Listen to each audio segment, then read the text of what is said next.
afternoon, cowboys, cowgirls, and outlaws. Welcome to the Slick Sixguns Network, and if you're new here, I'm your host, Slick Sixguns, and this week we are going to be doing a review of the Colt Single Action Army. That and more. Stay tuned.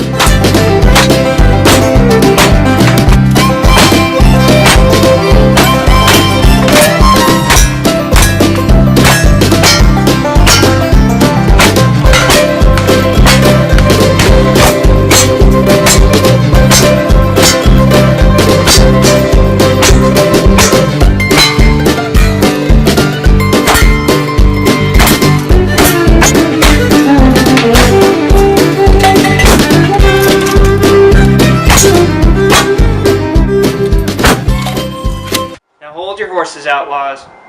Make sure that you hit that subscribe button, hit that like button, and smash that notifications button before moving on.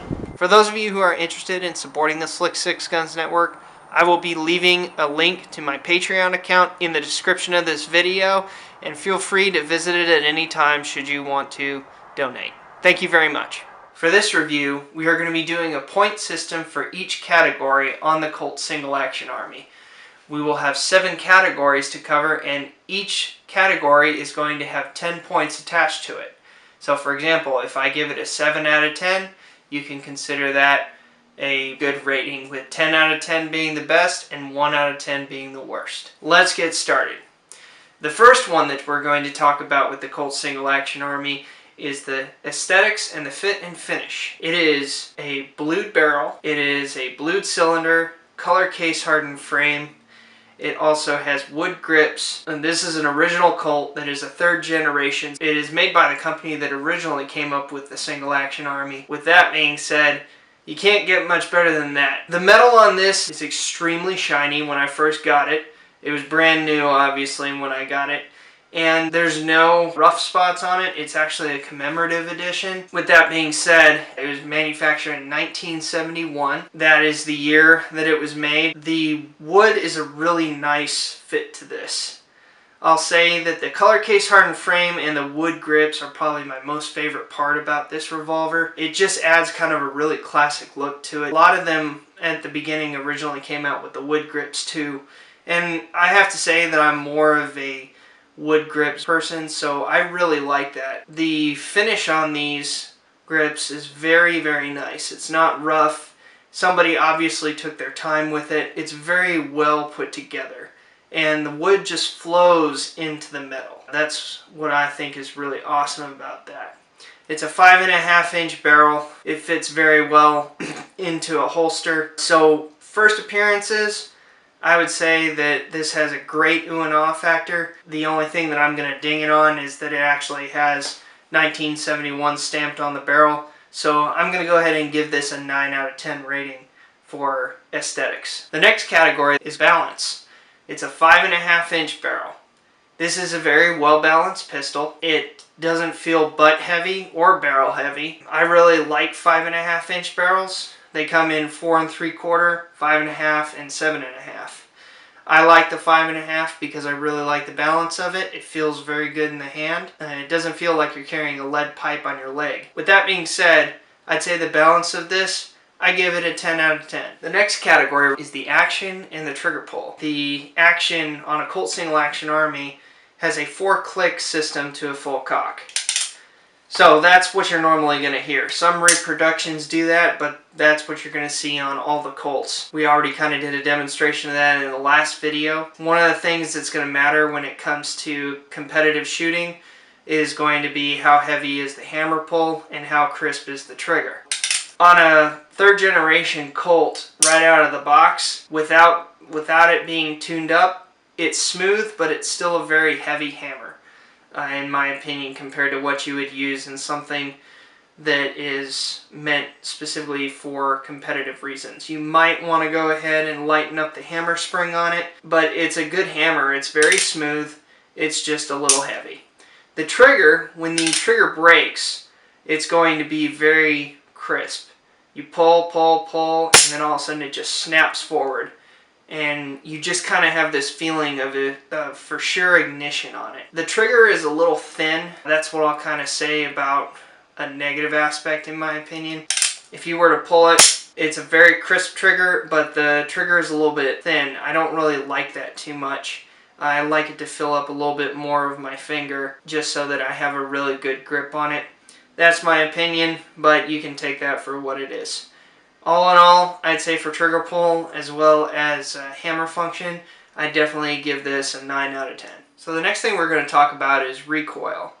So this is chambered in .45 Colt. For those of you who shoot .45 Colt on a regular basis, you know that .45 Colt can be loaded to a very stout round.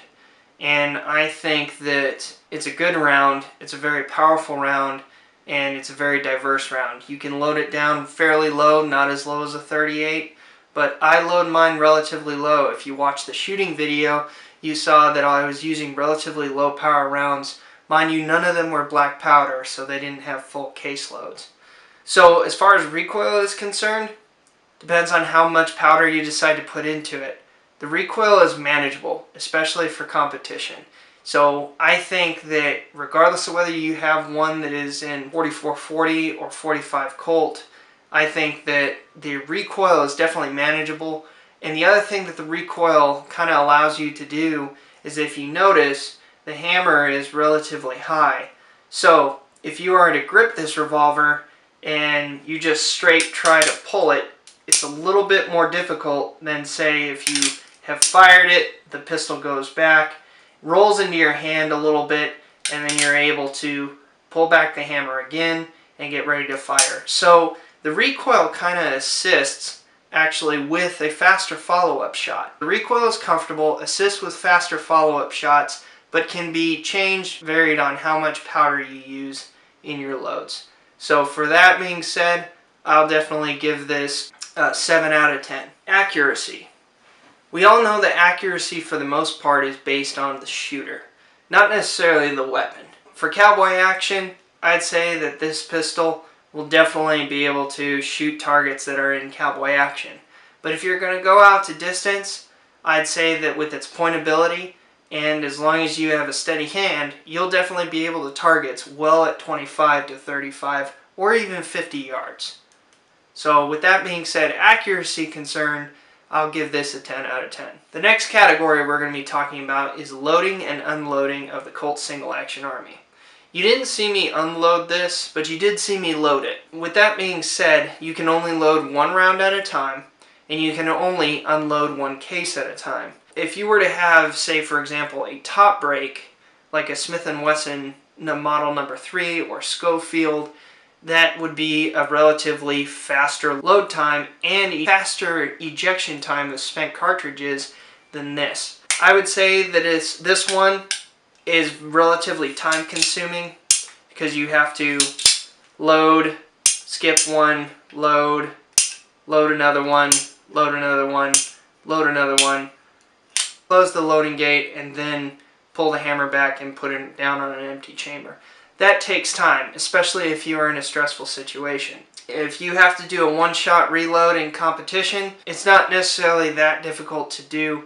You just have to take into account it's going to take you more time to pull it off your belt, and then also find the right chamber to go to, do your cycle through of the cylinder, and then end up on that round that you're ready to fire. Can be done. Sometimes I would say in that situation a top break is a little bit more conducive, but what you're getting with the slow unload and reload is that you're getting actually a stronger revolver. With that being said, I'd say loading and unloading, as with most revolvers that are in this configuration, I'll give it a 3 out of 10. The last category that we're going to talk about, but definitely not the least category, is going to be cost. The Colt Single Action Army definitely has a price tag that goes along with its name. I can tell you that if you're going to go out and buy a brand new Colt Single Action Army that is not a commemorative edition, you're going to more than likely run into these at well over $1,500. I've seen some at Gunbroker that are commemorative editions or originals that have gone into the tens of thousands of dollars. But if you're looking for one that is going to be a shooter that you know you can shoot smokeless and black powder rounds out of, depending on which category you want to shoot, I'd say that you're going to probably spend between $1,500 to $2,000 when it comes to buying an actual Colt Single Action Army. Whereas with a reproduction of one that is not a Colt Single Action Army, a Colt clone, you're going to probably spend between $500 to $900 or $1,000. So with that being said, this is a little bit on the higher end as far as cost, but keep in mind that you get what you pay for. I think that you're getting a lot better quality, even though this revolver might not be as strong as some other revolvers out there, which we'll get to in future videos. But with that being said, I'll give this for cost a 3 out of 10. Well, that concludes my video on a review of the Colt Single Action Army, and I'll be seeing you in the next video coming soon. Well, cowboys, cowgirls, and outlaws, I hope you enjoyed this video as much as I did. If you're looking forward to the next video, I'll be seeing you on down the trail. Have a good one.